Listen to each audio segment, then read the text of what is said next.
Permutation and combination.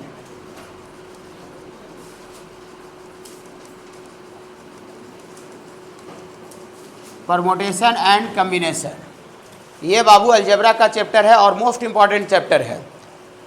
Most important इसलिए है क्योंकि परमुटेशन तो खुद अपने आप में एक चैप्टर है, तो इससे क्वेश्चन हर एक जगह पर आता है।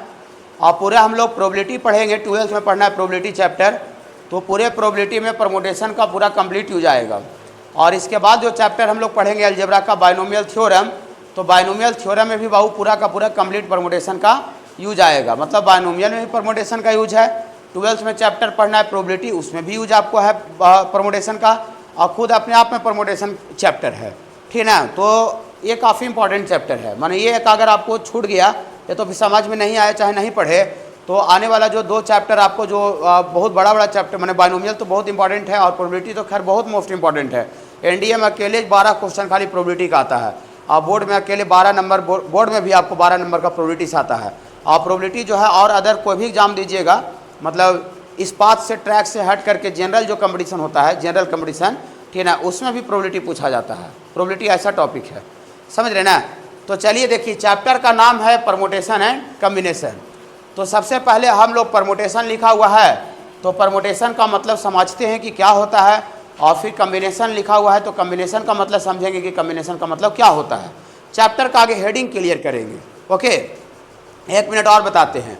ये जो आपका जो चैप्टर है ये पूरा आपका डेली लाइफ से जुड़ा हुआ है, मतलब आप इसको प्रैक्टिकली मतलब कर के समझ के देख सकते हैं। जो आपका डेली घटना होता है ना, घटता है, ठीक है, उसको उससे आप समझ सकते हैं ये चैप्टर को, परमुटेशन एंड कम्बिनेशन को।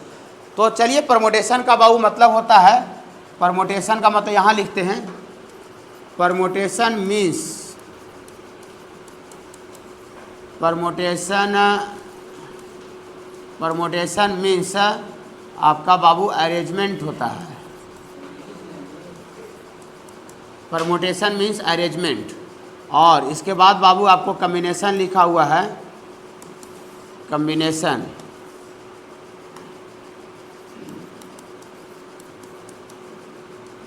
कम्बिनेशन मीन्स, कम्बिनेशन मीन्स,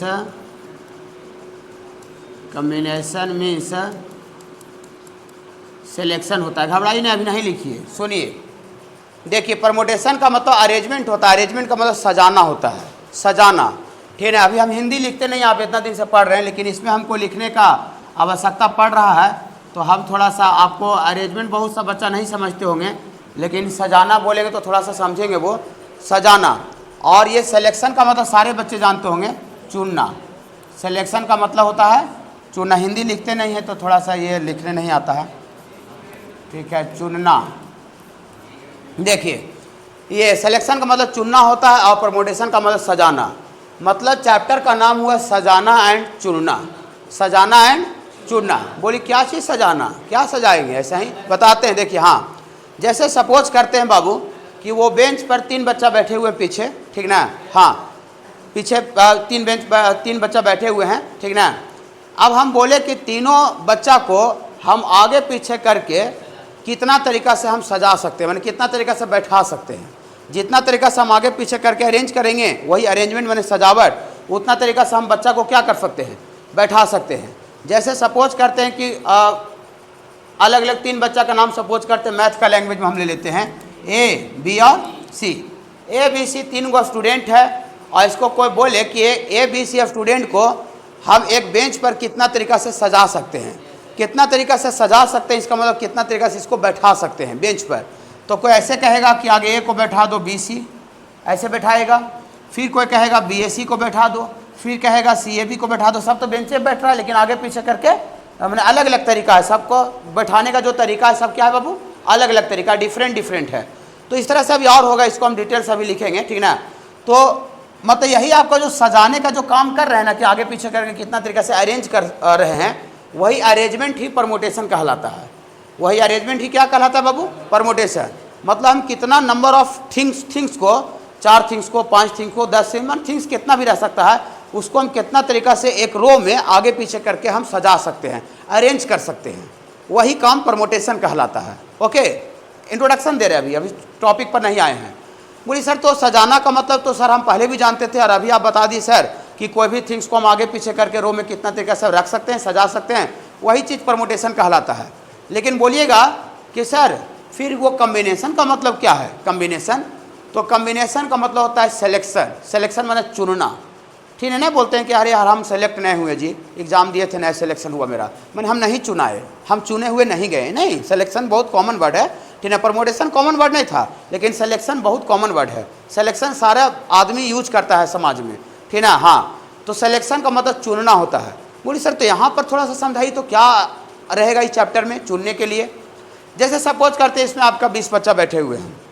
अब 20 बच्चा में से हमको कोई काम के लिए 3 बच्चा चाहिए, आइदर बॉयज़ और गर्ल, हमको 3 बच्चा चाहिए, मतलब 3 स्टूडेंट चाहिए हमको। कोई काम है, 3 स्टूडेंट वहाँ चाहिए। 3 स्टूडेंट को सिलेक्ट करना हो सकता है, प्राइज देने के लिए सिलेक्ट करना हो, या फिर और कोई काम के लिए सिलेक्ट करना हो। तो कोई कहेगा कि 20 बच्चा में से 3 बच्चा को कितना तरीका से, कोई क्राइटेरिया नहीं है, मैंने कोई मेरिट के आधार पर नहीं कर रहे हैं, खाली बस 3 बच्चा को क्या करना है, उठा लेना है। हाँ, कोई मेरिट के दम पर नहीं कि उसका 50 नंबर है तो उसको उठावेंगे, ऐसा नहीं। तो 20 बच्चा में से 3 बच्चा को कोई कितना तरीका से चुन सकता है, सेलेक्ट कर सकता है, कितना तरीका, वेज। इसका क्या मतलब हुआ कि कभी हम लोग ये तीनों को इधर से ले लेंगे, कभी वो तीनों को ले लेंगे, कभी इधर तीनों को ले लेंगे, कभी उधर तीनों को ले लेंगे, कभी इधर। तो मेरे पास कितना ऑप्शन बचेगा? 20 थोड़ा ज़्यादा हो गया, तो मान लेते हैं कि हम 5 ही लेते हैं, और 5 में से 5 बच्चा में से कोई कहेगा कि 3 बच्चा को कितना कितना तरीका से तुम ले सकते हो।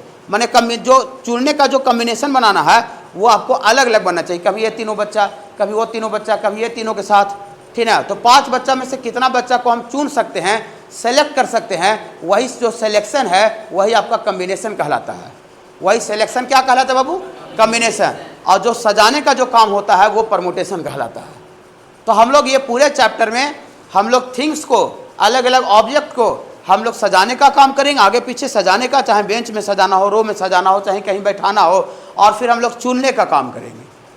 ओके बाबू, ठीक है। तो चैप्टर का हेडिंग समझ में आया, परमुटेशन एंड कम्बिनेशन। परमुटेशन का मतलब होता है सजाना, अरेंजमेंट, और कम्बिनेशन का मतलब सिलेक्शन होता है। सिलेक्शन मैंने चुनना, चुनना समझ रहे हैं ना, सेलेक्ट करना, ठीक है बाबू। हाँ, जैसे मेरे पास देखिए 2 बच्चा है, 20 बच्चा, 5 बच्चा भी ज़्यादा हो जाता है, आपने होना चाहिए। देखिए जैसे मेरे पास 2 बच्चा है, सपोज करते हैं ए और बी, और कोई कहेगा कि एक बच्चा को कितना तरीका से चुन सकते हैं, तो बच्चों बता देगा, ठीक ना। एक बच्चा को चुनना है, 2 बच्चा है मेरे पास, और एक बच्चा को कितना तरीका से सेलेक्ट कर सकते हैं, तो या तो एक को चुन सकता है या बी को। 2 तरीका हुआ, या तो मेरे पास एक चुनेंगे तो एक तरीका हो गया, और या तो हम बी को भी चुनेंगे तो एक तरीका हो गया। अगर 2 बच्चा है और दोनों को चुनना है तो मेरे पास ऑप्शन नहीं रहेगा, वो एक तरीका से हम बस चुन सकते हैं। 2 बच्चा है, दोनों को चुनना है, तो उसमें ऑप्शन चलेगा नहीं, समझ रहे बाबू। तो 2 बच्चा में से दोनों को कितना तरीका से चुन सकते हैं, तो 2 बच्चा में से एक तरीका से कितना चुन सकते हैं। तो वही चुनने का जो काम है वो कम्बिनेशन कहलाता है, और सजाने का काम जो है वो परमुटेशन कहलाता है। अगर इसको सजाने का काम हो, सजाने का बात हो, तो आगे कोई ए और बी को बैठा सकता है, या फिर बी ए को बैठा सकता है। ये दोनों अलग अलग अरेंजमेंट है कि सेम है, अलग अलग है। मान लीजिए इधर कोई मुकेश बैठा हुआ, इधर रवि बैठा हुआ, तो इधर मुकेश और रवि, फिर रवि को इधर कर दे मुकेश, तो अरेंजमेंट जो है वो बदल गया। उधर से कोई आके देखेगा अरे रवि मुकेश बैठा हुआ, पहले मुकेश रवि बैठा था, बोले कि नहीं, माने अलग तरीका से हम सजा रहे हैं। तो ये सजाने का काम परमुटेशन कहलाता है, और चुनने का काम कम्बिनेशन कहलाता है। थोड़ा बेसिक समझ में आया है और रुक जाइए, घबराइएगा नहीं। देखिए ये चैप्टर थोड़ा सा अलग तरीका से चलता है। कोई भी चैप्टर हम चालू करते हैं तो सबसे पहले फार्मूला के बारे में बताते हैं कि देखो ये है, ठीक ना। लेकिन इसमें थोड़ा सा हम आपको चैप्टर को हेडिंग देने के बाद, चैप्टर का खाली हेडिंग दिए हैं, और यहाँ देखिए, बोली वाह, चैप्टर को हेडिंग देने के बाद क्वेश्चन। हाँ, ये चैप्टर थोड़ा सा पढ़ाने का जो तरीका होता है इसका अलग होता है, और पढ़ने का तरीका भी अलग होता है। सर बाबू देखिए, क्वेश्चन हम थोड़ा सा लिख रहे हैं, आप लोग भी साथ में साथ लिख लीजिएगा, लिखिएगा। We have 3 different pen, we have 3 different pens of color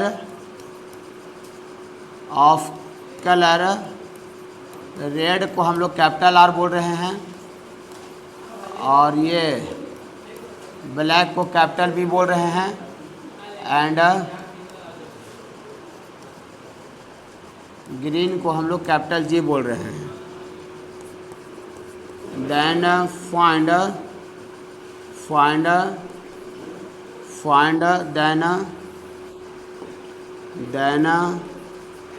find total number of wedge of arrangement, total number of wedge of arrangement of 3 pens in a row.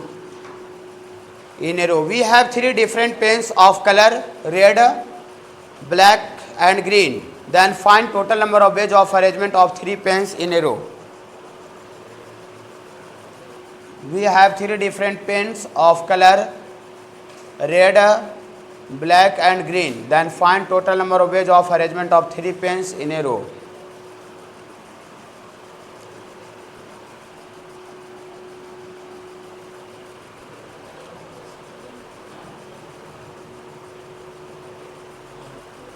लिख लिए। देखिए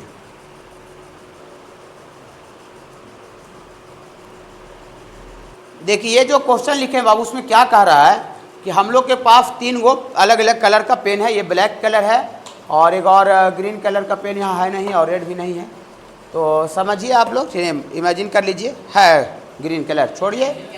देखिए ये ब्लैक कलर है, ये सपोज करते हैं green colour है और ये सपोज करते हैं ये रेड कलर है। रेड नहीं लिए हैं, देखिए ये सपोज कर ले रहे हैं, ठीक है। रेड वगैरह है नहीं, अगर रहता तो समझ रहे हैं। ये अलग अलग 3 गो डिफरेंट कलर का पेन है।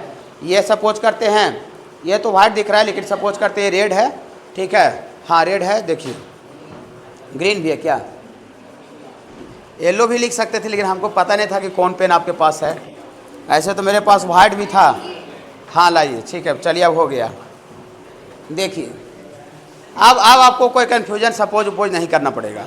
ये आपको ग्रीन कलर का पेन है, ये रेड हुआ, ठीक है, और ये आपको पूरा का पूरा कंप्लीट ब्लैक दिख रहा है। आपसे कोई खेल में बच्चा पूछ सकता है, ये परमोटेशन कम्बिनेशन छोड़ दीजिए, चैप्टर छोड़ दीजिए, ठीक है। आपसे कोई खेल में कोई छोटा बच्चा पूछ सकता है जो 5 साल चाहे 10 साल का हो, वो आपसे खेल में कोई पूछ सकता है कि भैया ये 3 गो पेन है, इसको अलग अलग तरीक़ा से सजाइए। तो भैया कैसे कैसे करके सजाइएगा, ज़मीन पर रखिए तो सजाइए। तो हम इसमें कोई मैथमेटिक्स नहीं अप्लाई कर रहे हैं। जैसे आप खेल में कोई बच्चा पूछता और खेल में जैसे जवाब उसका देते, वो काम कर रहे हैं। देखिए क्वेश्चन समझ रहे हैं ना। यही पेन को कितना तरीका से हम एक रो में सजा सकते हैं, अरेंज कर सकते हैं। वही अरेंजमेंट मैंने सजाना होता है। देखिए लिखते हैं बाबू इसका solution. Total number of ways of arrangement, total number of ways of arrangement, total number of ways of arrangement. रुक जाइए, सजाना है तो कोई आगे, देखिए आगे कोई रेड को रख सकता है, फिर आपको ग्रीन को रख सकता है और फिर ब्लैक। एक तरीका से सज गया। इसका मतलब ये हुआ कि रेड ग्रीन ब्लैक ऐसे रखा हुआ है बेंच पर ऐसे रखा हुआ है। फिर कोई शुरू में रेडे रहने देगा लेकिन इसको ब्लैक को इधर कर देगा और ग्रीन को आगे कर देगा। तो ये दोनों तरीका सेम है कि अलग अलग है? अलग अलग है। इसमें आपका रेड के बगल में ग्रीन रखा हुआ था लेकिन नीचे रेड के बगल में ब्लैक पेन सजा हुआ है, तो अलग तरीका न हुआ। हाँ, इसको जो सजाने का जो तरीका है वो बदल गया। ओके, हाँ अब इसको और कोई तरीका से सजा सकता है। शुरू में कोई ग्रीन को सजा दे ऐसे, ग्रीन और फिर रेड और ब्लैक, और फिर उसके बाद ग्रीन को शुरू में रहने दे लेकिन इसको ब्लैक और रेड कर दे। क्या बाबू? फिर शुरू में कोई ब्लैक रह सकता है बाबू, तो यहाँ से शुरू में कोई ब्लैक रख दिया, फिर ग्रीन और रेड, या शुरू में ब्लैक और रेड और ग्रीन। और कोई तरीका बोलिएगा थोड़ा सा। 3 पेन को और कोई तरीका से सजा सकते हैं रो में, बोलिएगा। नहीं, क्या इसमें परमुटेशन का जो फार्मूला बताएं, बहुत बड़ा फार्मूला आते के साथ, वो अप्लाई करके लिख रहे हैं? नहीं, परमुटेशन का फार्मूला लिखे कहाँ हो? तो हम खाली चैप्टर का हेडिंग दिए, माने बेसिक इंट्रोडक्शन दिए, ये कोई फार्मूला भी नहीं बताए। मतलब ये जो हम लिख रहे हैं वो बेसिक अपना कॉमन सेंस से, जो जैसे बच्चा कोई पूछता है उसका जवाब हम दे रहे हैं। ओके बाबू, तो टोटल और कोई तरीका होगा? नहीं, तो टोटल कितना पेज हुआ बाबू? Total number of page, total number of page बराबर 6। रुक जाइएगा, देखिए टोटल आपको हम 6 तरीका से हम 3 पेन को सजा सकते हैं एक रो में, आगे पीछे करके। डिफरेंट पेन रहना चाहिए। डिफरेंट क्यों लिखा हुआ था? क्योंकि सेम सेम रहेगा तो पता ही नहीं चलेगा कि सजा कि नहीं सजा। मान लेते हैं हम दोनों पेन मान लेते हैं कि ग्रीने ले ले, चाहे देखिए दोनों आपका मार्कर जैसे व्हाइट ले लेते हैं ऐसा करके, सेम मार्कर सेम। तो हम आपको आंख बंद करने के लिए बोलेंगे तो हम इधर किए, इसको इधर किए कि नहीं किया आपको पता नहीं चलेगा। नहीं बाबू, अलग अलग रहेगा तब नहीं समझ में आया कि अच्छी पहले में ही रखा था बाद में ही इसे इधर हो गया। तो सेम इसीलिए डिफरेंट थिंग्स लिखा हो, मैंने अलग अलग थिंग्स होना चाहिए। बोलिएगा कि सर तो हम तो ऐसे निकाल ही लिए, कोई दिक्कत तो है नहीं। देखिए, लेकिन आप थोड़ा सा सोचिए, अगर थिंग्स का संख्या मान लेते हैं कि आपको हम इंडियन क्रिकेट टीम का प्लेयर लेते हैं जो क्रिकेट टीम खेलता क्रिकेट खेलता है, 11 प्लेयर उसमें रहता है, मेन जो खेलता है 11 गो, ठीक है। 11 प्लेयर सब सेम रहता है कि डिफरेंट रहता है? डिफरेंट रहता है। कोई सेम कैसे रहेगा, सब अलग अलग रहता है। हम बोले कि 11 जो इंडियन क्रिकेट का टीम का प्लेयर है उसको ग्राउंड में आगे पीछे करके कितना तरीके से सजा सकते हैं, कितना तरीके से आगे पीछे करके रख सकते हैं, तो आप पागल हो जाइएगा। कहाँ पर विराट कोहली था, फिर मैंने और कोई प्लेयर रोहित शर्मा था, कहाँ पर पांड्या था, फिर कहाँ गया, कहाँ गया। एकदम सही बोल रहे हैं, एकदम ओरिजिनली बोल रहे हैं, एकदम पागल हो जाइएगा, फिर भी आपसे नहीं बता पाइएगा। सजाने का बात हो रहा है, कितना तरीके से सजा सकते हैं, लेकिन यहाँ पर आप पागल नहीं हुए। इसके पीछे सबसे बड़ा रीज़न ये है पागल नहीं होने का कि ये जो थिंग्स था ये कम मात्रा में है, छोटा है, 3 गो थिंग्स है, ठीक है। लेकिन जैसे जैसे थिंग्स आपका बढ़ जाएगा वैसे वैसे ये जो बच्चा वाला जो नियम चल रहा है, खेला वाला, वो आपको ख़त्म हो जाएगा। खेल वाला जो चल रहा है वो ख़त्म हो जाएगा। खेल वाला हम फिर नहीं बता सकते हैं। 11 प्लेयर को आप आगे पीछे करके कितना तरीका से बनाती कर सकते हैं, वो खेल में नहीं होगा। तो बोली सर तो फिर वो होगा कैसे? उसके लिए ही मैथमेटिकली अप्लाई होगा, ठीक है ना। सबसे समझ रहे बाबू? तो यहाँ पर अगर थिंग्स का संख्या ज़्यादा हो तो हम किस तरह से हम लोग उसका total number of ways of arrangement हम निकाल सकते हैं। 11 प्लेयर अगर कहेगा तो हम विदिन 10 सेकेंड में बता सकते हैं कि उसको कितना तरीका से सजा सकता है। 10 सेकेंड में सोचिए, ठीक ना, ओनली 10 सेकेंड, ठीक ना। 50 को भी आदमी रहेगा आगे पीछे तो हम बता सकते हैं कि कितना आगे पीछे करके वो किस तरह से अरेंज किया जा सकता है, ठीक है। तो ये मैथमेटिक्स का खासियत है, ठीक है ना, कि हम आपको थिंग्स ज़्यादा भी रहेगा तो हम कितना तरीका से उसको सजा सकते हैं वो हम बता सकते हैं। समझ रहे बाबू? हाँ, तो हम बाबू उसी का शुरुआत करने जा रहे हैं कि meaning of factorial N. Factorial N क्या होता है और फैक्टोरियल एन का मतलब क्या होता है, हम यहाँ से शुरुआत करने जा रहे हैं, ठीक है। हाँ, ये तो क्वेश्चन समझ में आ गया होगा, ये तो खेल बच्चा जैसा बना हुआ है। ओके बाबू? हाँ, इसका थोड़ा सा सॉल्यूशन लिख लीजिएगा। इसमें कोई मैथमेटिक्स नहीं लगाए हैं, मैथमेटिक्स वहाँ पर काम करता है जहाँ पर थिंग्स ज़्यादा, इसमें कम वाला भी लगा सकते हैं। लेकिन देखिए यहाँ पर लिखेंगे meaning of factorial of N. Factorial of N, आगे फैक्टोरियल ऑफ एन लिखेंगे कैसे? ऐसे लिखेंगे, ये बेसिक में ही बताए थे थोड़ा सा। एन लिख करके इस तरह का एक्सप्रेशन का जो साइन होता है इस तरह का दे देंगे, इसको फैक्टोरियल मैथमेटिक्स में पढ़ते हैं, ऐसे लिखेंगे या फिर एन लिख कर इस तरह का सिंबल देंगे। ये दोनों जो लिखा हुआ है ये दोनों को हम लोग बाबू पढ़ा जाता है, इतना is read as factorial of N, ठीक है। हाँ, इसको पढ़ा जाता है, इतना is read as factorial of N, factorial of N. इसको फैक्टोरियल ऑफ एन, इसको फैक्टोरियल ऑफ एन लिखा जाता है, फैक्टोरियल ऑफ एन बता रहे हैं। यहाँ पर लिखते हैं बाबू एंड फैक्टोरियल एन, इस तरह से लिखा रहे चाहे ऐसे लिखा रहे, इतना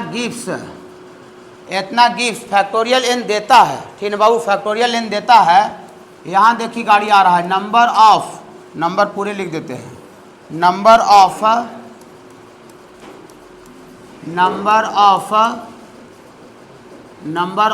वेज ऑफ, इधर देखो ये लगता है सब शादी में आल है, ठीक है। Number of ways of arrangement, इतना समझाना पड़ेगा, ठीक ना। इतना gives number of ways of arrangement of N different things, number of ways of arrangement of N different things in a row and defined as a product of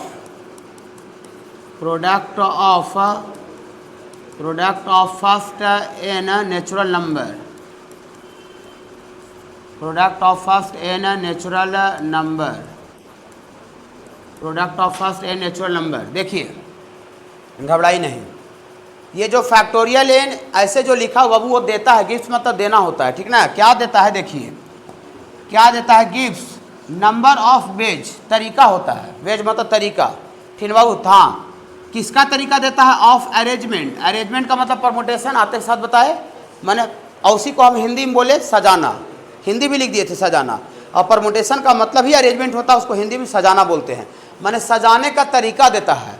factorial N जो है वो सजाने का तरीका देता है, कितना तरीका से हम सजा सकते हैं उसका तरीका देता है, वेज, ठीक है, कितना तरीका से हम सजा सकते हैं, किसको सजा सकते हैं, ऑफ एन डिफरेंट थिंग्स, यहाँ फैक्टोरियल एन लिखा हुआ है तो यहाँ एन है, n different things, n different things का माने एन अलग अलग थिंग्स, अलग अलग सामान होना चाहिए, जो थिंग्स होना चाहिए वो डिफरेंट रहना चाहिए। सेम थिंग्स रहेगा तो आपको सजा कि नहीं सजा पता नहीं चलेगा, सेम थिंग्स में थोड़ी समझ में आएगा, नहीं समझ, अभी पेन लेवे किए थे, ठीक है, सेम में पता नहीं चला कि इन्होंने किया कि नहीं किया, डिफरेंट रहेगा तभी समझ में आएगा कि इधर उधर किया कि नहीं किया, ठीक है ना। हाँ, तो n different things, n different things को सजाने का तरीका देता है, कहाँ पर सजाने का तरीका देता है, इन्हें रो, रो का मतलब एक लाइन में, रो में, रो समझते हैं ना, रो में, हाँ, तो एक लाइन में सजाने का, एक रो में सजाने का तरीका देता है।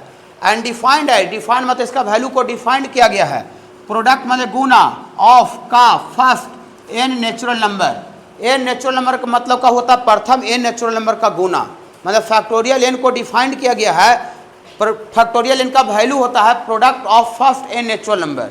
इसका क्या मतलब हुआ, डैट मीन्स फैक्टोरियल एन का वैल्यू को डिफाइंड किया गया है प्रथम एन नेचुरल नंबर का गुना, तब प्रथम एन का मतलब क्या हुआ, 1 से लेके एन तक, प्रथम 10 का मतलब क्या हुआ, 1 से लेके 10, नेचुरल नंबर काउंटिंग का नंबर का प्रोडक्ट। तो यहाँ पर 1 गुना 2 गुना 3 गुना 4 गुना ऐसी करते करते एन, और एन के पहले क्या रहा होगा, n-1 और सबसे लास्ट में एन रहा होगा। अब चूंकि ये बहुत जगह पर ऐसा लिखा रहेगा बाबू, ये चूंकि गुना है, प्रोडक्ट है, तो प्रोडक्ट में आगे पीछे नहीं होता है, कोई 1 से लेके n तक लिख सकता है ना, तो कोई n से चालू करके और कोई 1 तक जा सकता है, गुना में आगे पीछे नहीं होता है। तो बहुत जगह पर ऐसे भी रहता है n इंटू n-1 और फिर इसके बगल में n-2, ऐसी करते करते फिर लास्ट में 3 हो जाएगा, 2 हो जाएगा, 1 हो जाएगा, कोई दिक्कत नहीं, दोनों सेम चीज लिखा हुआ है, खाली उलट के लिखा हुआ है, गुना में आगे पीछे कोई दिक्कत नहीं होता है। तो फैक्टोरियल एन का वैल्यू को डिफाइंड किया गया product of first n natural number, प्रथम एन नेचुरल नंबर का गुना को ही फैक्टोरियल एन बोलते हैं। और फैक्टोरियल एन क्या देता है, फैक्टोरियल एन क्या देता है, एन डिफरेंट थिंग्स को, एन अलग अलग सामान को एक रो में सजाने का तरीका देता है। बोलिए सर, आप बोलिएगा और हम मान लेंगे सर, आप बोलिएगा कि एन डिफरेंट थिंग्स को सजाने का तरीका देता है, हम मान लेंगे, नहीं आप बिल्कुल नहीं मानिए, ठीक है, बिल्कुल नहीं मानिए। सुनिए, अभी हम 3 गो पेन लेकर के हम उसको सजाए थे, अलग अलग तरीका से रख के बताए थे, तो 3 गो हम पेन को एकदम प्रैक्टिकली रख के सजाए थे, तो कितना तरीका आ रहा था, 6, उसमें कोई मैथमेटिक्स का यूज नहीं किए थे। तो बच्चा जैसे खेला खेलता है वैसे हम किए थे कि आगे इधर लाल रख दो फिर हरा रख दो, ऐसा किए थे, है ना बाबू। आप देखिए, अब हम उसी को मैथमेटिकली जो फैक्टोरियल एन का डिफिनीशन है उसको हम डिफिनीशन पर काम करते हैं। देखिए पीछे वाला क्वेश्चन से, फ्रॉम प्रीवियस क्वेश्चन से, पीछे जो क्वेश्चन दिए हैं फ्रॉम प्रीवियस क्वेश्चन से इसको वेरीफाई कर देते हैं कि ये जो हम बोल रहे हैं वो सही बोला जा रहा है कि गलती बोला जा रहा है। देखिए सेकेंड मेथड, देखिए यहाँ लिखते हैं total number of ways, total number of ways of arrangement, total number of ways of arrangement of 3 pens ना था बाबू, total number of ways of arrangement of 3 pen ना था, 3 पेन्स इन ए रो। अब आपको बच्चा जैसा खेला खेलने का जरूरत नहीं है, ठीक ना, डायरेक्ट यहाँ कै गो डिफरेंट थिंग्स है, 3 गो, वहाँ n डिफरेंट थिंग्स था थ्योरी में, तो यहाँ 3 डिफरेंट थिंग्स रहेगा, तो सीधा डायरेक्ट फैक्टोरियल 3 लिख दीजिए। फैक्टोरियल 3 दोनों तरीका से लिखा सकता है, ठीक है, दोनों ऐसे भी, सॉरी बहुत जगह ऐसे लिख सकता है, या तो फिर बहुत जगह पर इस तरह से भी रह सकता है। फैक्टोरियल 3 डायरेक्ट अगर हम लोग फैक्टोरियल 3 कर देंगे तो फैक्टोरियल 3 जो होगा वो 3 डिफरेंट थिंग्स को, 3 डिफरेंट थिंग्स में चाहे 3 गो पेन रह सकता है, 3 गो बच्चा रह सकता है, 3 गो प्लेयर रह सकता है, एनीथिंग कुछ भी रह सकता है। नहीं, 3 गो थिंग्स का बात हो रहा है तो थिंग्स तो कुछ भी हो सकता है, खाली डिफरेंट होना चाहिए, अलग अलग होना चाहिए। ठीक है। तो 3 डिफरेंट थिंग्स को एक रो में कितना तरीका से अरेंज कर सकते हैं, वो फैक्टोरियल 3 देगा, फैक्टोरियल 3 देगा। और फैक्टोरियल 3 का वैल्यू यहाँ से थोड़ा गुनगुनाइएगा ऊपर से। फैक्टोरियल n रहता है तो 1 से लेके n तक का गुना होता है, तो फैक्टोरियल यहाँ 3 है, तो फैक्टोरियल 3 का मतलब होगा 1 से लेके 3 तक का गुना। फैक्टोरियल 10 रहेगा तो 1 से लेके 10 तक का गुना होगा। फैक्टोरियल 20 रहेगा तो 1 से लेके 20 तक का गुना होगा। फैक्टोरियल 3 है, इसका मतलब 1 गुना 2 गुना 3, तो 1 गुना 3 1 गुना 2 गुना 3 कितना होता है, बोली वाह सर, वाह सर, ये तो पहले भी हम प्रैक्टिकली बच्चा वाला खेला भी किए थे सर, तो 6 आया था सर, और मैथमेटिकली भी निकाल रहे हैं फैक्टोरियल 3 तो 6 आया था। तो बताइए क्या फैक्टोरियल 3 अगर 3 डिफरेंट थिंग्स को अगर एक रो में सजाने का तरीका नहीं देता, तो क्या हम फैक्टोरियल 3 का वैल्यू निकालने से जो प्रैक्टिकली मेरा 6 आया था और मैथमेटिकली 6 के इक्वल आ जाता, नहीं आता। अगर 4 गो डिफरेंट थिंग्स रहेगा तो आप 10 सेकेंड में बोल सकते हैं। 4 गो डिफरेंट, 4 गो बच्चा है, 4 गो प्लेयर है, उसको कहेगा कि कितना तरीका से आगे पीछे करके अरेंज कर सकते हो। फैक्टोरियल 4 और फैक्टोरियल 4 खाली 3 गुना 4 तक हो जाएगा तो 24 हो जाएगा। 10 सेकेंड से भी कम टाइम लगा। बोली सर तो अभी 11 गो प्लेयर बोल रहे थे, तो फैक्टोरियल 11। अब फैक्टोरियल 11 चूंकि 1 से लेकर 11 तक बहुत बड़ा वैल्यू है, आपसे 12th में गुना नहीं चेक किया करेगा कोई कि तुम गुना करना जानते हो कि नहीं, समझ रहे ना। यहाँ पर खाली कंसेप्ट चेक करना होगा। तो बहुत ज़्यादा अगर बड़ा वैल्यू रहेगा, ठीक है, तो उसको गुना नहीं किया हुआ रहेगा, उसको फाइंड आउट किया जा सकता है मैथमेटिकली। फैक्टोरियल 11 कोई अड़ जाए तो गुना करके निकाल सकता है कि नहीं सकता है, एकदम पड़ जाए कि 10 मिनट लगे चाहे 5 मिनट गुना करने में, लेकिन पूरा वैल्यू फाइनाइट निकाल सकता है कि नहीं निकाल सकता है, निकाल सकता है। लेकिन जब बहुत बड़ा वैल्यू रहता है तो फैक्टोरियल 11 का फैक्टोरियल 11 लिखा रहेगा, नहीं समझ रहे हैं। छोटा वैल्यू रहेगा 5 6 7 इस सब तक, तो जहाँ तक मैंने लिखना आपका गुना करके संभव हो, मैंने जहाँ तक ऐसा नहीं लगे कि time pass over time pass कर रहा है, बेगारी कर रहा है, वहाँ तक लिखा हुआ रहेगा गुना करके। और देखेगा कि ओवर क्रॉस होने लगा तो फैक्टोरियल के टर्म आंसर रह जाएगा। लेकिन मेरे पास है व्यवस्था है कि 11 प्लेयर को हम कितना तरीका से एक रो में सजा सकते हैं आगे पीछे करके, वो फैक्टोरियल 11 होगा। समझ गए बाबू। तो फैक्टोरियल n क्या देता है जो समझ में आया, n डिफरेंट थिंग्स को एक रो में सजाने का तरीका देता है कि आगे पीछे करके हम कितना तरीका से सजा सकते हैं। सजाना मैंने समझ रहे हैं ना, आगे पीछे करके ही रखना। हाँ, इसको थोड़ा नोट कर लीजिए। n लिखा हुआ है या फैक्टोरियल n ऐसे लिखा हुआ है, तो फैक्टोरियल n थिंग्स को सजाने का बात कर रहा है कि हम n डिफरेंट थिंग्स को सजाने का कितना तरीका से सजा सकते हैं। फैक्टोरियल n डिफरेंट थिंग्स को, तो आप बताइए कि थिंग्स का जो संख्या होता है क्या वो फ्रैक्शन में हो सकता है, थिंग्स फ्रैक्शन में हो सकता है क्या? 4/3 स्टूडेंट हो सकता है कि 4/3 बच्चा को सजाओ? नहीं, नहीं ऐसा हो सकता है। जब भी थिंग्स रहेगा तो इंटीजर में होता है, पूर्णांक में, 2 गो 3 गो 4 गो 5 गो। वही नहीं सर, कहने 2 आम रहेगा और आधा आम का कट रहेगा तो 2.5 आम नहीं सजेगा सर, नहीं वो 2.5 आम नहीं है, लेकिन हम थिंग्स का बात कर रहे हैं। तो थिंग्स टोटल 3 गो हो गया, वो इतनी को भी रहेगा ना, छोटा सा आम का टुकड़ो रहेगा ना उसके साथ हो गया तो 3 गो हो जाएगा। जैसे 2 गो आम पूरा बड़ा बड़ा है, अब एक इतनी को खाली इसका अथी गया हुआ है गुठली, तो ये भी थिंग्स का जब बात चलेगा तो 1 2 3 थिंग्स हो जाएगा। ये नहीं कि नहीं सर ये 2 आम और ये थोड़ा मोड़ा आम और ले लीजिए सर, तब 2.25 आम हो गया सर, 2.25 थिंग्स हो गया सर। 2.25 आम हो सकता है लेकिन 2.25 थिंग्स नहीं हो सकता है। तो जो भी थिंग्स होता है, जो भी थिंग्स होता है वो ऑलवेज पॉजिटिव इंटीजर में हो सकता है, 1 से स्टार्ट होता है। क्या 1.5 2 हो सकता है, 2.25 हो सकता है? नहीं समझ रहे बाबू। -3 हो सकता है। क्या हम बोले कि -3 बच्चा को कितना तरीका से सजा सकते हैं, तो -3 बच्चा होता है? नहीं। और थिंग्स 0 भी नहीं होता है, थिंग्स 0 नहीं होता है। अगर कुछ रहेगा तो 1 हो जाएगा, नहीं। तो ये फैक्टोरियल जो n है वो n डिफरेंट थिंग्स को सजाने का बात हो रहा है, और जो थिंग्स होता है वो ऑलवेज पॉजिटिव इंटीजर होता है, 1 2 3 4 होता है ना। तो फैक्टोरियल n जो डिफाइंड होता है, जो परिभाषित होता है, जो वैल्यू निकलता है, वो only for n greater equal 0 के लिए, माने n पॉजिटिव इंटीजर के लिए। तो लिखते हैं इतना ई डिफाइंड, इतना ई डिफाइंड, इतना ई डिफाइंड फॉर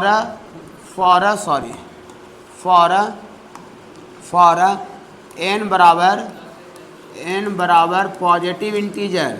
पॉजिटिव इंटीजर का मतलब समझते हैं, रुकिए ना, नहीं लिखिए। पॉजिटिव इंटीजर का मतलब समझते हैं, पॉजिटिव पूर्णांक होता है 1 2 3 4 5 5 6 7 8 ये सब। माइनस इसमें नहीं हो सकता है, और नहीं 0 हो सकता है, नहीं फ्रैक्शन हो सकता है, रूट ये सब नहीं। कभी ये नंबर ऑफ थिंग्स का अरेंजमेंट दे रहा है, समझ रहे बाबू? हाँ, अगर बाई चांस को ऐसे लिख दिया 4/3 का फैक्टोरियल, तो इसका मीनिंग ये निकलेगा कि 4/3 समान को, 4/3 थिंग्स को कोई एक रो में कितना तरीके से सजा सकता है, तो 4/3 थिंग्स होने लगा है। हाँ, अब ऐसे लिख दे √3 का फैक्टोरियल, इसका क्या मतलब? √3 समान को, तो √3 थिंग्स होता है, √3 समान होता है, √3 को बेग होगा, √3 को बच्चा होगा। पकड़ रहे हैं कि नहीं पकड़ रहे हैं? पकड़ रहे हैं, लेकिन एक एक्सेप्शन है, अपवाद है। देखिए अपवाद ऐसा है, देखिए बट एक्सेप्शन ऐसा है बाबू, बट ये देखिए इसको क्या पढ़ेंगे? फैक्टोरियल जीरो थिंग्स तो होता नहीं है, लेकिन फिर भी ये एक्सेप्शन अपवाद है, ठीक है कि फैक्टोरियल जीरो का वैल्यू कितना होता है? 1 होता है। इसको हम प्रूफ कर देते हैं, ऐसी खाली बोल के नहीं रहेंगे, फैक्टर प्रूफ पूछ सकता है, ठीक ना। फैक्टोरियल जीरो का वैल्यू 1 बहुत रनिंग चीज़ है, कोई ओवर नहीं है कि मैंने बहुत भास्ट है या तो नहीं, बहुत कॉमन चीज़ है। देखिए फैक्टोरियल जीरो का वैल्यू कितना होता है बाबू? 1। ये एक्सेप्शन है, अपवाद है। अपवाद समझते हैं ना, मैंने जो रूल को फॉलो नहीं करता है, ठीक ना, रूल को फॉलो नहीं करता है, ठीक है, उसको एक्सेप्शन बोलते हैं, ठीक है। ऐसे तो रूल कैसे मान लेते हैं कि ऐसे मैंने कहता है कि मान लेता आदमी 30 साल 35 साल 40 साल को होने लगता है तो बाल पकने लगता है, और कोई देखे 50 साल 60 साल को हो रहा है, उस आदमी को हुआ नहीं होगा आज तक, लेकिन बाई चांस 50 साल को उसका बाल नहीं पके, तो इसका मतलब वो अपवाद है, एक्सेप्शन। ऐसा हुआ नहीं है, लेकिन ऐसा हो जाए, नियम को फॉलो नहीं करते, उसको अपवाद बोलते हैं, एक्सेप्शन। ओके, तो फैक्टोरियल जीरो का वैल्यू कितना होता है बाबू? 1। ये डायरेक्टली ऑब्जेक्टिव समय तो और अदर जगह दिखने को मिल सकता है, घबराइएगा नहीं। देखिए ये कैसे होता है, ये हम प्रूफ कर देते हैं। देखिए हम लोग एक आइडेंटिटी कंसीडर करते हैं, let us consider an identity. Identity किसको बोलते हैं? जो कि LHS और RHS दोनों इक्वल रहता है कोई वैल्यू के लिए। ओके, ऐसा हम लोग आइडेंटिटी लेते हैं। देखिए फैक्टोरियल n बराबर फैक्टोरियल n, फैक्टोरियल n बराबर फैक्टोरियल n, और यहाँ n belongs to i plus. i plus का मतलब इंटीजर पॉजिटिव, जो भी यहाँ n रखेंगे वो इंटीजर पॉजिटिव रखेंगे, पॉजिटिव इंटीजर के लिए ही फैक्टोरियल डिफाइंड होता है। हाँ, फ्रैक्शन और जीरो सब नहीं रख सकते इसमें। ओके, हाँ, तो फैक्टोरियल n बराबर फैक्टोरियल n, क्या n पॉजिटिव इंटीजर के लिए? क्या ये लिखना गलत है कि सही है? सही, दोनों तो सेम ही लिखा था, गलती कैसे हो गया? जो इधर लिखे वही उधर लिखे हैं, इसी को आइडेंटिटी बोलते हैं। ओके सर, ओके, देखिए घबराइए ना, यहाँ से अब फैक्टोरियल n बराबर, रुक जाइएगा, चकमकाइए नहीं इधर, देखिए अभी बहुत मजा। और फैक्टोरियल आइडेंटिटी है n belongs to positive integer के लिए। ओके, देखिए हम एक बात आपको बोलते हैं इधर रफ में, जैसे कोई फैक्टोरियल 5 लिखा हुआ है, फैक्टोरियल 5 को कोई बच्चा ऐसे लिख दे, 1 से कमा करके 5 में 1 कम करेगा तो 4 होगा, तो 4 का फैक्टोरियल, और 1 कम किया है, हाँ, तो 1 को बगल में 4 से बढ़ा करके वो गुना कर दे, तो क्या ये और ये दोनों सेम है कि अलग अलग है? सेम है। फैक्टोरियल 5 1 से लेकर 5 तक का गुना देगा, और फैक्टोरियल 4 1 से लेकर 4 तक देगा, और बगल में गुना 5 लिख ही दिए, तो पूरा 1 से 5 हो जाएगा कि नहीं हो जाएगा? हो जाएगा ना। हाँ, फैक्टोरियल 5 को कोई बच्चा 2 से भी कम कर सकता है, तो 5 में से 2 कमावेगा तो फैक्टोरियल 3, और 2 को कमाया है, 2 कमाया है तो बगल में 2 बार गुना करना पड़ेगा, बढ़ा के, 3 से 1 बड़ा 4 और 4 से 1 बड़ा 5, ये दोनों सेम होगा। फैक्टोरियल 3 1 से लेकर 3 देगा, और बगल में 4 गुना 5। नहीं समझ रहे हैं? समझ रहे हैं? देखिए बोलिए यहाँ क्यों बोल रहे हैं? इसका काम है इसलिए बोल रहे हैं। देखिए यहाँ पर हम इसको 1 कम करके फैक्टोरियल लगा देते हैं, 1 कम करके। देखिए जितना से कम करते, 5 में 1 कम किए तो 4 में, छोटका में फैक्टोरियल लगा हुआ रहता है, बड़का डायरेक्ट गुना रहता है, बड़का डायरेक्ट गुना। देखिए छोटका में फैक्टोरियल लगा है, उससे जो बड़ा है उसको डायरेक्ट गुना है विदाउट फैक्टोरियल। तो हम n से n में 1 कमा देते हैं, तो n-1, और छोटा हुआ ये कमाने से छोटा ना होता है, बढ़ता है, छोटा हो गया तो छोटका में फैक्टोरियल लगा दिए, और इससे 1 बड़का, n-1 में 1 बड़का गुना कर दिए। मैं समझे? समझ गए ना? डिजिट में रख चेक कर सकते हैं। देखिए 5 जैसे यहाँ रखिएगा, तो 5 है, तो 5 4 है, तो 4 का फैक्टोरियल गुना 5, तो ठीक है, तो लिखे हैं, दिक्कत क्या है? चलिए अभी भी दोनों आइडेंटिटी रहा कि दोनों अब गड़बड़ा गया, अनबैलेंस हो गया। अभी भी आइडेंटिटी, अभी भी दोनों सेम है, खाली थोड़ा सा उधर वाला का डिजाइन बदल गया है। ओके, है सेम चीज़। चलिए अब हम इसमें n belongs to positive integer के लिए फैक्टोरियल n डिफाइंड होता है, तब अरे यार, तो इसमें हम पॉजिटिव इंटीजर पुट कर देते हैं n बराबर 1। क्या 1 जो हम डाल रहे हैं क्या पॉजिटिव इंटीजर है कि नहीं है? 1 पॉजिटिव इंटीजर है दुनिया का कि नहीं है? है, 1 पॉजिटिव इंटीजर है, कोई दिक्कत नहीं है। फ्रैक्शन में ही डाल दिए, रूट में नहीं डाल दिए, नेगेटिव नहीं डाल दिए, पॉजिटिव इंटीजर 1 डाले हैं, तो यहाँ 1 डालिएगा तो 1 का फैक्टोरियल, दिक्कत होगा तुरंत टोक दीजिएगा। यहाँ 1 डालिएगा तो 1 - 1 का फैक्टोरियल और गुना 1, तकलीफ है क्या? फैक्टोरियल 1 कोई पूछेगा तो फैक्टोरियल 2 रहता है तो 1 से लेकर 2 तक गुना होता था, तब फैक्टोरियल 1 है तो खाली 1 गुना 1, 1 गुना 1, 1 गुना 1 क्या होता है 1, और ये 1 में से 1 गया 0, लेकिन इसमें फैक्टोरियल लगा हुआ। बोली वाह जी, फैक्टोरियल 0 और गुना 1, तो किसी भी चीज़ में आप अगर 1 से गुना करते हैं तो हूबहू वही रह जाता है, ठीक ना। तो फैक्टोरियल 0 में 1 से गुना करें तो हूबहू वही रह जाएगा फैक्टोरियल 0। तो फैक्टोरियल 0 बराबर कितना आ गया, और यही एक्सेप्शन अपवाद है ये, ठीक ना। हाँ अपवाद, फैक्टोरियल 0 का वैल्यू 1 हो गया। प्रूफ आया समझ में, आइडेंटिटी लेके किए हैं। चलिए लिखिए,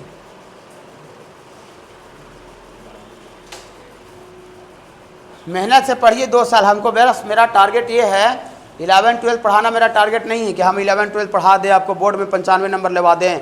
जान रहे हैं बोर्ड का डिग्री से कुछ नहीं होता, हमको बस कैरियर आपको सेट करना है, आपको अच्छा जगह पर पहुंचाना ही मेरा टारगेट है कि आप कहीं भी सेट हो जाइए लेकिन अच्छा जगह पर चल जाइए। एन बराबर इंटीजर ही रखे, 1 ही रखे, 1 ही रखने से आ गया ये।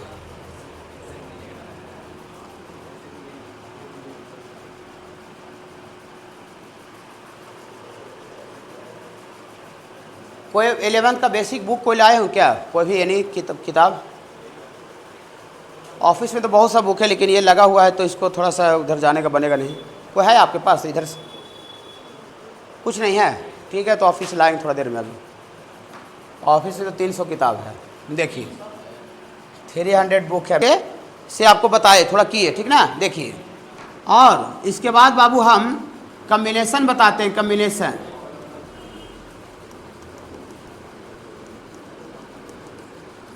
कम्बिनेशन को ही क्या बोलते हैं बाबू? सिलेक्शन बोलते हैं। सिलेक्शन मैंने चुनना। देखिएगा, सुनिएगा, देखिए मीनिंग ऑफ NCR। घबराइएगा नहीं, घबराइएगा तो दिक्कत हो जाएगा, रुक जाइए। मीनिंग ऑफ NCR, NCR ऐसे लिखा हुआ है, N ऊपर लिखा हुआ है, C नीचे ऐसे बीच में लिखा हुआ है और R फिर नीचे है, ऐसे करके लिखा हुआ है। समझ रहे बाबू? पानी आज थोड़ा नहीं है बाबू, पानी आज नहीं आया है। देखिए मीनिंग ऑफ NCR, NCR का क्या मतलब होता है, इसको क्या पढ़ेंगे? NCR, ठीक है। देखिए C का मतलब कम्बिनेशन है, C का मतलब कम्बिनेशन। यहाँ जो C लिखा हुआ है ना वो कम्बिनेशन को रिप्रेजेंट कर रहा है। इसका मतलब होता है NCR, लिखेंगे NCR gives, NCR gives number of ways of selection of R things, number of ways of selection of R things, number of ways of selection of R things out of n different things, out of n different things। देखिए NCR जो होता है बाबू, NCR देता है, gift मतलब देता है।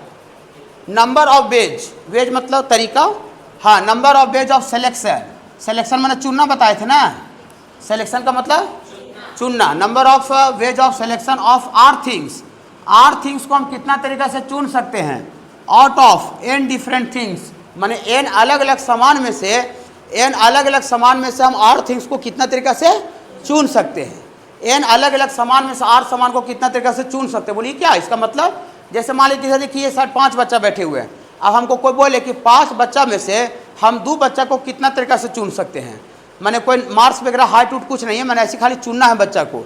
तो 5 बच्चा में से 2 बच्चा को कितना तरीका से चुन सकते हैं? इसका क्या मतलब हुआ? अगर प्रैक्टिकली समझे तो कभी इनको चुनेंगे, कभी उनको चुनेंगे, कभी उनको इनका कम्बिनेशन बना चुनेंगे, कभी उनको उनके साथ करेंगे, उनका सर ना अलग अलग बच्चा का। तो 5 बच्चा में से 2 बच्चा को हम कितना तरीके से सेलेक्ट कर सकते हैं?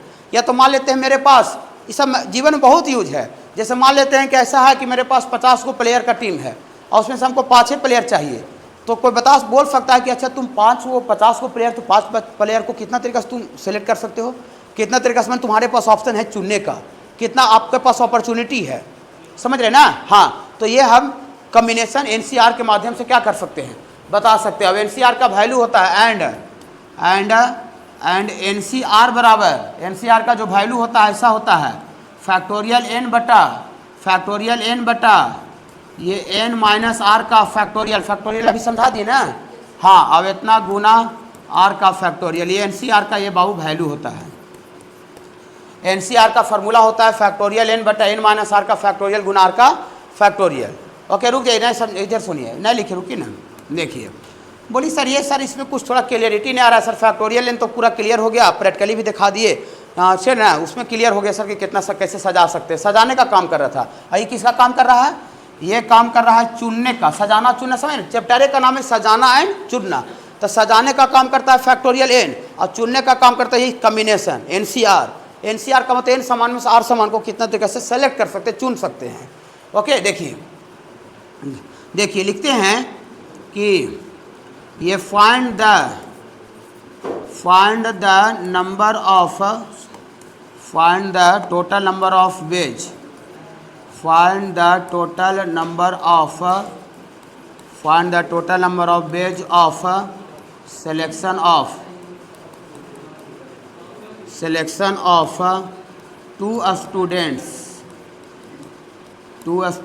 out of 5 students। ये अभी ऐसी शुरुआत किए हैं, अभी कोई बहुत ज़्यादा नहीं हम पढ़ा रहे हैं, ठीक है बाबू। 5 स्टूडेंट्स मतलब ऐसे हम इंट्रोडक्शन के तौर पर अभी हम मैंने अभी काम कर रहे हैं। देखिए एक आध क्लास इसमें इंट्रोडक्शन में ही चला जाता है। देखिए find the total number of ways of selection of 2 student, मैंने 2 स्टूडेंट को हम कितना तरीका से सेलेक्ट कर सकते, उसका find the total number of veg बताना, कितना तरीका से चुन सकते हैं, कितना स्टूडेंट में से, 5 स्टूडेंट में से 2 स्टूडेंट को कितना तरीका से चुन सकते हैं, चुन सकते हैं। सिलेक्शन लिखा हुआ है इसके पीछे, जो हम फैक्टोरियल में तो वहाँ सिलेक्शन है था, वहाँ अरेंजमेंट था, सजा रहे थे, आगे पीछे कर रहे थे। यहाँ आगे पीछे नहीं करेंगे, यहाँ चुनना है, सेलेक्ट करना है, सेलेक्ट करना है, फिर बाबू चुनना है। देखिए देखिए सपोज करते हैं मेरे बाबू, मेरे पास मैथमेटिकल भाषा में सपोज करते हैं, इसको अच्छा थोड़ा बताते प्रैक्टिकली टाइप का, ठीक है ना। देखिए सपोज करते हैं कि आपका मैथमेटिकल भाषा में हम स्टूडेंट का नाम दे रहे हैं ए और फिर आपको दे रहे हैं BCD E, 5 को हो गया ना। हाँ इतना सपोज ABCD ये सब आपका इतना और 5 स्टूडेंट, ये आपका 5 गो स्टूडेंट है, तो 2 स्टूडेंट को चुनना है, तो लिखते हैं therefore number of ways of selection of 2 students. देखिए आप कॉमन सेंस बताइए तो कि 5 बच्चा में से 2 बच्चे को चुनना है, कोई नंबर उम्र का आधार नहीं है, लंबाई उम्बाई मैंने कुछ नहीं, मैंने ऐसे इन जनरली चुनना है। तो कोई शुरुआती में कैसे कैसे चुन सकता है, AB को चुन सकता है, AB, उसके बाद AB के बाद BA। देखिए अच्छा बोले, हम चाहते हैं बच्चा गलत बोले तो हम उसको अच्छा से बता पाए। देखिए चुनने का बात हो रहा है। हाँ बाबू देखिए AB जब चुना गया और BA, तो ये 2 चीज़ नहीं है, सजाने में अलग अलग चीज़ है। जैसे सजाने में A को आगे बैठाया, B को बाद में, B को आगे बैठाया, इस सजाने में अलग अलग चीज़ है, लेकिन चुनने में एक ही चीज़ है। AB बोले चाहे BA बोले, हम बोले कि जैसे उधर से मान लेते हैं कि हम आर्यन और शिवराज को चुने, ठीक है, आर्यन और शिवराज, तो हम बोले आर्यन और शिवराज को चुन लिए हैं, आपको बोले कोई बोले कि शिवराज और आर्यन को चुन लिए हैं, तो हाथ में मेरा अलग अलग चीज़ आया, आगे पीछे बोलने से कि वही लड़का आल है, वही आल है, तो सजाने में अलग अलग है। जैसे यहाँ पर हम आर्यन को बैठा दें, इसको इधर अलग अलग है सजाने में, लेकिन चुनने में तो हम जैसे बोले आम और पपीता को चुने या पपीता आम को चुने, तो दूसरा दूध अलग अलग चीज़ आ गया। आम और पपीता बोले चाहे पपीता और आम बोले अभी अलग अलग बोले थे, वो सजा रहे थे, यहाँ पर सजा नहीं रहे, यहाँ पर सेलेक्ट रहे हैं, चुन रहे हैं। देखिए यहाँ सिलेक्शन बार बार बोल रहे हैं, सिलेक्शन चुनना होता है, चुन रहे हैं, सेलेक्ट कर रहे हैं। तो सेलेक्ट कराने में सिलेक्शन में थिंग्स का ऑर्डर डिपेंड नहीं करता, ऑर्डर में तो आगे पीछे क्या आगे किसको बोले, पीछे किसको बोले। सिलेक्शन में सर बाबू हम जैसे यहाँ हेलमेट रखा हुआ है और बैग रखा हुआ है, ठीक ना, हमको इसको चुनना है, तो हम हेलमेट और बैग बोले कि ये हेलमेट और बैग बोल लो तो चुन लो, या तो कोई बैग और हेलमेट बोले तो अलग अलग आगे हाथ में नहीं। लेकिन सजाने का बात है तो अरे आगे बैग हेलमेट, फिर इधर हेलमेट बैग, सजाने में अलग अलग हो गया। तो सजाने के केस में, सिलेक्शन के केस में ऑर्डर, थिंग्स का ऑर्डर मायने नहीं रखता है। क्या बोल रहे हैं, थोड़ा सा पकड़ रहे होंगे। तो क्या AB के बाद हम BA भी लिखेंगे? नहीं लिखेंगे। देखिए यहाँ नीचे लिख देंगे नोट में, रुकिए ना, नोट में लिख ही देते हैं, तब हम सबका लिखेंगे। है यार ऑर्डर ऑफ थिंग्स, ऑर्डर का मतलब कौन आगे पीछे इसका कोई मतलब नहीं है। Order of things, not order of order of things does not depend, things का ऑर्डर डिपेंड नहीं करेगा चुनने में, याद रखिएगा, याद रखिएगा ना। हाँ, तो ए बी के बाद बी ए ना होगा, ए बी के बाद बी सी को चुन सकता है, अलग अलग सामान है चुनाया। इसके बाद सी डी चुन सकता है, ए डी चुन सकता है, इसके बाद बी डी चुन सकता है, अलग अलग यहाँ पेयर लग जाना चाहिए। और ए सी नहीं लिए, हाँ ए सी ले सकता है, डी ले लिए, डी ले सकते हैं, सी ले लिए, सी नहीं, सी ले सकते हैं, सी, बी ले सकते हैं, बी, ए डी, ए, हाँ ए, हाँ ये तो ए सी था, 2 4 5 और होगा नहीं। ये हम इसमें मैथ लगा रहे हैं कि बच्चा नियन कर रहे हैं, बच्चा नियन कर रहा है। खिलौना जैसे हम दे, बच्चा हमको कोई दे दिया कि भैया आपके पास 5 गो खिलौना है, दू कैसे कैसे चुनिएगा भैया, दू खिलौना चुनिए। तो हम बच्चा वाला खेला कर रहे हैं। अब बच्चा वाला खेला से गिन लीजिए कै गो टोटल आ रहा है, टोटल नंबर ऑफ बेज बच्चा वाला खेला किए हैं, टोटल नंबर ऑफ बेज आपको 10 गो। लेकिन रुक जाइए, सुनिए ना, अगर आपके पास 100 गो सामान रहे, 100 गो अलग अलग सामान रहे, और कोई बोले कि 3 सामान को कितना तरीके से चुन सकते हैं, अब बच्चा वाला खेला करने लगे, पागल हो जाएंगे, पगला जाएंगे हम। 100 गो सामान रहे और 3 गो कोई बोले कितना तरीके से चुनेंगे, अब बच्चा नियन खेला करने रहेगा तो पागल हो जाएंगे। तो वहाँ पर के लिए ही, अब ये सही है कि गलत है, ये प्रैक्टिकली वाला जो क्वेश्चन बताया उसमें पूरा आपको मैंने क्लियर हो जाएगा। देखिए और करके, ये देखिए 5 गो सामान था और कई सामान को चुनना था, 2 सामान को, 5 में से 2 सामान को चुनना था। तो यहाँ n सामान में से R सामान को अगर चुनना है तो NC R देता है। तो 5 सामान में से 2 सामान को चुनना है तो 5C2 का मतलब हुआ number of selection of 2 things out of 5 things. Out of 5 समझते, 5 सामान में से 2 सामान को कितना तरीके से चुन सकते हैं, यही NCR देता है। लिख दिया है यहाँ पर, NCR gives number of selection of R things out of n सामान में से R सामान को कितना तरीका से सेलेक्ट कर सकते हैं, चुन सकते हैं। ओके बाबू, देखिए तो 5C2 का डायरेक्ट वैल्यू बोल दीजिएगा। ये इधर से थोड़ा सा फैक्टोरियल 5 और ये याद रखना पड़ेगा, फार्मूला याद रखना पड़ेगा, कोई उपाय नहीं है। ये फार्मूला लगाए हैं, फार्मूला का समझ आया ना, कितना तेज है याद रखना पड़ेगा। देखिए इसका वैल्यू आगे लिख दीजिए। तो फैक्टोरियल 5 और 5 में से 2 गया, फैक्टोरियल 3 और फैक्टोरियल 2। तो यहाँ से फैक्टोरियल 5 का मतलब इसको ऐसे भी लिख सकते हैं, फैक्टोरियल 3 गुना 4 गुना 5 लिख सकते हैं। 2 से कमा के बोली काहे सर 2 से कमा काहे लिखे, नीचे वाला कट जाएगा, नीचे वाला कट जाएगा। और नीचे कितना है, फैक्टोरियल 3 का 3 लिख दिया और फैक्टोरियल 2 का मध्य गुना 2, ये क्या हुआ बाबू, कट गया। और ये 2 दूना का 4, बोली वाह सर ये तो 10 ऊपर भी आ रहा था सर, बच्चा का खेला में भी 10 आ रहा था, आप मैथमेटिकली भी निकाले थे 10 आया। तो क्या अगर NCR अगर n सामान में से R सामान को चुनने का तरीका नहीं देता तो क्या हम जादू दिखा रहे हैं कि 5C2 से भी 10 आ रहा है? नहीं। बोलते हम लोग ऐसी बच्चा का खेला नहीं निकालेंगे सर, इसका कहाँ यूज करेंगे, समझ गए हो कहाँ यूज करेंगे। 100 गो रहेगा सामान या 15 गो रहेगा प्लेयर, इंडियन क्रिकेट 15 गो सदस्यीय टीम होता है कि नहीं। अब 15 में से हो सकता है कि हमको 11 को चुनना है, कोई उसमें अथी नहीं है, मतलब होता है ना कि मैंने कौन ज़्यादा टैलेंटेड है वो बेस नहीं है, मैंने ऐसी खाली 11 को चुनना है, 15 से 11 कर देंगे, 15 सी लगा इला फार्मूला से निकाल के जितना आएगा उतना हो जाएगा। समझ रहे हैं NCR क्या देता है, NCR देता है n थिंग्स में से R थिंग्स को कितना तरीका से सेलेक्ट कर सकते हैं, चुन सकते हैं, और ये NCR का मैथमेटिकल वैल्यू होता है। एक मिनट रुक जाइएगा, 1 मिनट थोड़ा सा देखिए। NCR कब डिफाइन होता है, वेयर, यहाँ लिख देते हैं, थोड़ा सा छोटा चीज भी सीखिए, ठीक ना।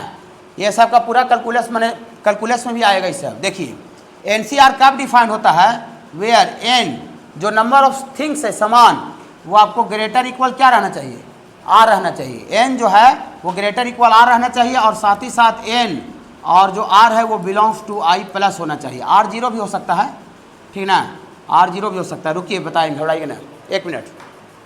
देखिए बोली सर n सामान का संख्या नीचे जो चुना रहे उससे बड़ा या बराबर का होना चाहिए। देखिए क्या होना चाहिए, आपको जैसे कोई 2 सी 6 का वैल्यू पूछे तो 2 सी 6 का क्या मतलब क्या निकलेगा कि 2 सामान में से 6 सामान को कितना तरीके से चुन सकता है। तो 2 गो सामान रहेगा, 6 गो सामान चुनाएगा। 5 गो बच्चा है मेरे पास, 5 गो बच्चा, कोई कहेगा 5 बच्चा में से 10 बच्चा को कितना तरीके से चुन सकते हैं, तो हमको मूर्ख बना रहा है। 5 को बच्चा है तो 10 बच्चा को कैसे चुनेगा? इसीलिए 5 बच्चा में से हार्डली 5 बच्चा चुना सकता है, न तो उससे कम बच्चा चुना सकते हैं। 5 बच्चा में से 5 बच्चा चुन सकते, एक तरीका होगा, या तो 4 3 2 ऐसा हो सकता है। इसीलिए जो थिंग्स जो है, टोटल नंबर ऑफ थिंग्स से ऊपर वाला ये बड़ा या बराबर होना चाहिए जो चुना रहा है। बराबर भी हो सकता है, 5 में से 5 बच्चा को भी चुन सकते हैं, एक तरीका से चुन लेंगे, सबको उठा लेंगे, उसमें कोई ऑप्शन मेरा चॉइस नहीं रहेगा। नहीं समझ में आ रहा? समझ रहे ना? हाँ, तो थोड़ा सा नोट करिए इसको।